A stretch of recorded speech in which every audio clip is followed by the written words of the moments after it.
Oh, mate, I can tell you, it's one of the, pretty remarkable discoveries of the last few years in Colombia and, northern Latin America, because what happened is that it used to be only one helmetcrest. And then scientists studied its voice, its plumage, its DNA, and they decided this thing was, different populations were worth different species.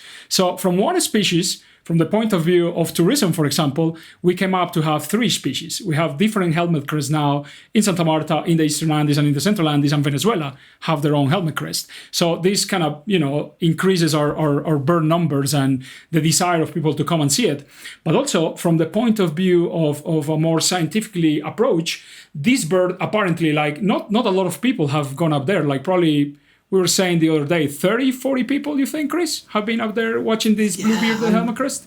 I would say no more than 50. No more than 50, I don't No more than 50. We agree on that. And what happened is that only 2 recordings of the voice have been made. One by Jorge, your friend that was up there with you in your trip, and by myself. And apparently, if we count on those only 2 recordings, this helmetcrest would be having a totally different voice from what we know of the buffy helmetcrest in the Central Andes and the green-bearded helmetcrest in the Eastern Andes and the Venezuelan white-bearded helmetcrest. So there is, it probably symbolizes a little bit of this pristine, as I said in the Birders documentary, the Victorian times of exploration that we are living in Colombia. We just discovered this thing was several species packed in one, that have different voices, that there is still much research going on, that needed to be done in Colombia with all these birds. So helmetcrest, blue-bearded helmetcrest is pretty a good example of our times in Colombia.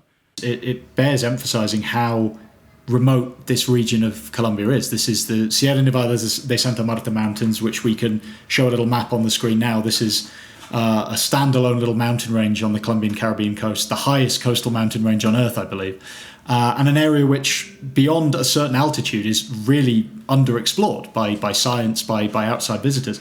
And this species was thought to be extinct. I believe the last one officially seen had been in 1946, until it was rediscovered, and it was considered extinct and was rediscovered by researchers in 2015 in the high paramos by lakes up at 4,000 odd meters in the Sierra Nevada. And of course, prior to that rediscovery, for a lot of birders, it wasn't considered a priority, right? Because as Diego said, it was just one species of bird before, Diego, 2014, right, was the split? Probably, yeah, 2014, 15, yeah, something like that.